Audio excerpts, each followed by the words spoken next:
Come back from the FIBA World Qualifiers National Basketball Weekend. Now, a lot of action has been happening for the past about 3 weeks, and I'm telling you some of the things you have got to know about them, others you have known. Now, among those that you didn't know about, we have had a number of 3x3 that were going on, including the mention of Martina Anyango as a top scorer in the women's World Cup qualifiers at that side, and definitely those ladies qualified. But now on to the things that most of you got to know about during these 3 weeks was the FIBA World Cup qualifiers for the Ugandan Silverbacks. I'm telling you, the action was there, and guess what? I'm joined by the enthusiastic, most talented.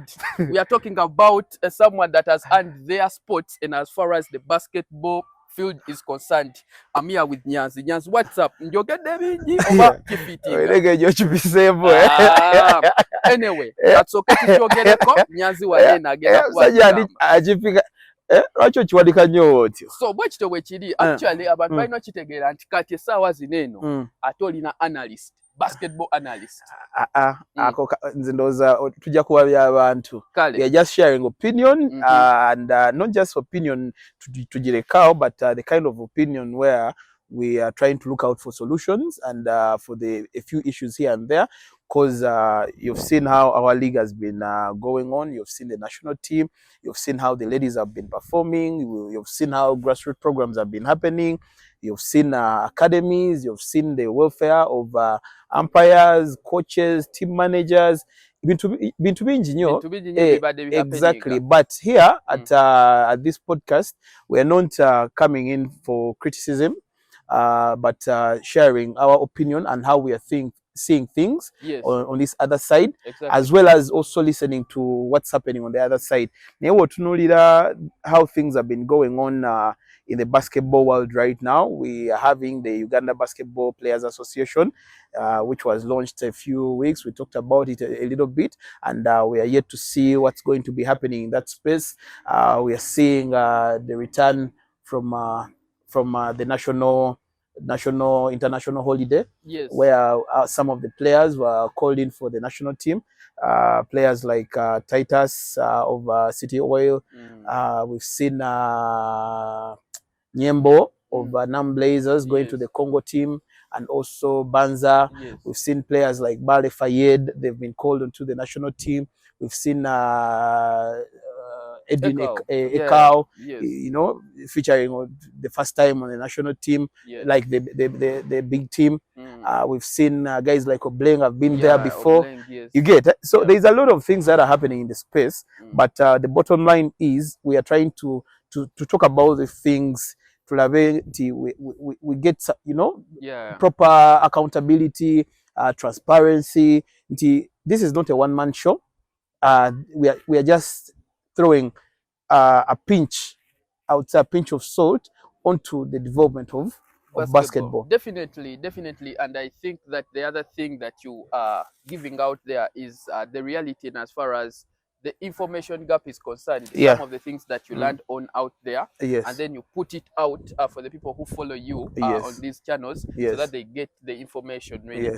And now to bring you up to speed, I have a comment here from Kawawa, where I said that despite a poor FIBA performance qualifier run so Uganda pick up 6 defeats from as many games played against Angola, Mali and Egypt. Ugandan Silverback head coach Mande Juruni can salute the unit for the fight they staged. Yes, Nyaz, I want us to start from there. That is the comment coming in from the coach. Actually, to be very particular, he says, I am proud of the boys capturing the emotional weight of the campaign. We really had tough games, even though we were out of the competition. But the boys did not give up. They came to give everything for the jersey, as well as representing the country. Actually, from that, coming from Mande Juruni, me personally, I want a bit around the bush. I had a question I was asking myself, when they are doing the team selection, is Mande part of this team selection, or is given players that he will deal with one?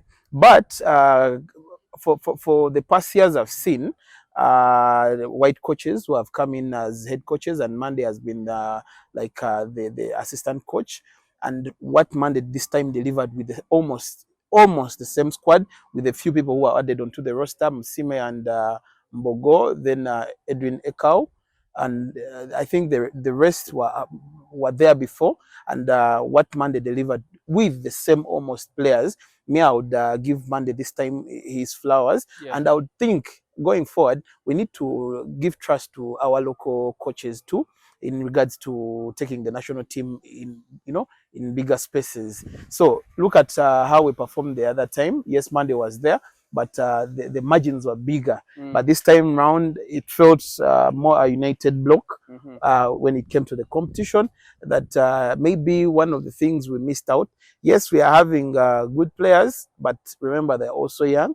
The experience part, experience and teaching, there are two things. Someone can have experience, but the willingness to learn, to not sending the information to the young guys. Because I've seen guys who know how to play the game, but they will choose to keep quiet, and they will see you doing whatever you're doing, and at the end of the day, he will go back and he's comfortable with that. Then there are also those guys who are on the court and they are looking out to mentor these young players to make bigger decisions in those crucial moments. You get it? So sometimes, this time I felt we lacked out on experience, because one of the experienced players was, I would say, Opong.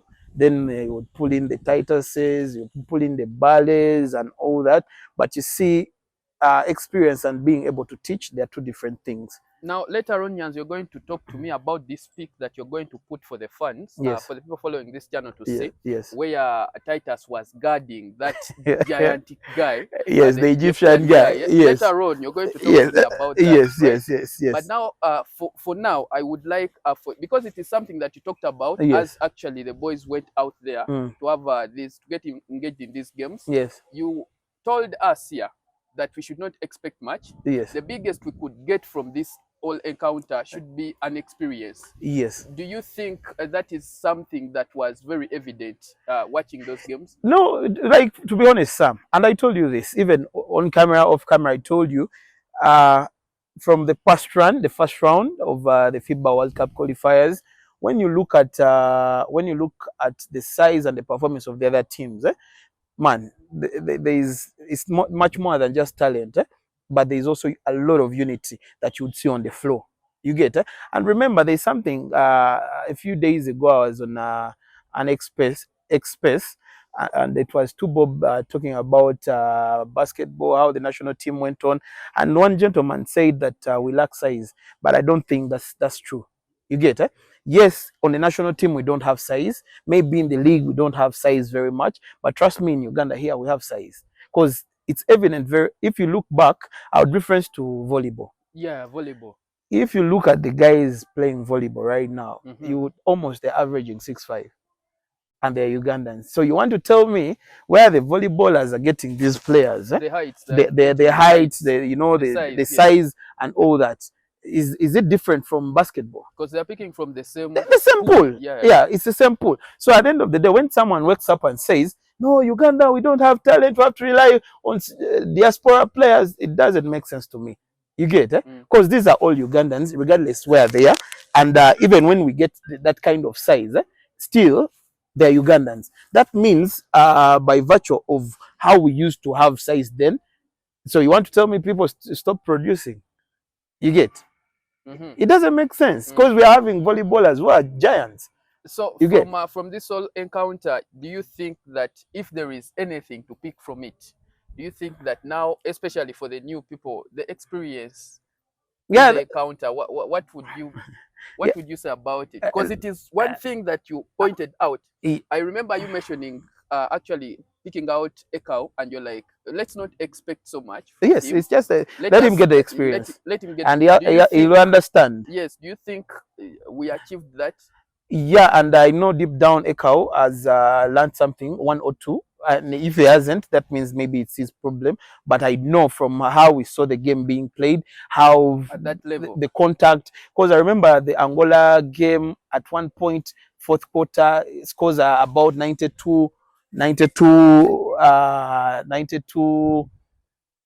about 60 something, and the point guard of Angola is about 6'3", 6'5", is taking deep threes. They are playing full court press, big handoffs, throwing guys all off, almost like off court, double teaming. Yeah, and when you look at all those things, they don't come because you've been scoring well.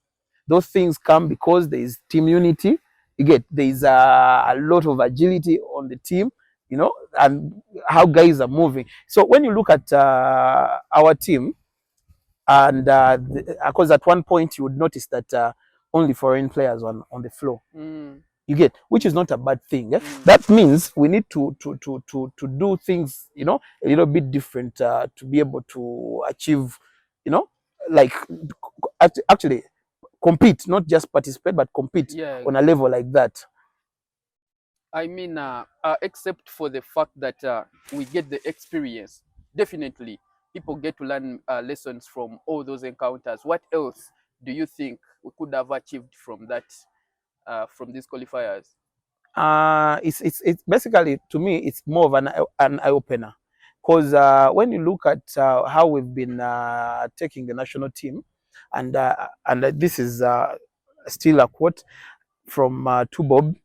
He mentioned that one of I think either Franklin or the guy running the Tubob sport, he said that the national team is picked, that Albert Ahawe says the national team is picked according to availability.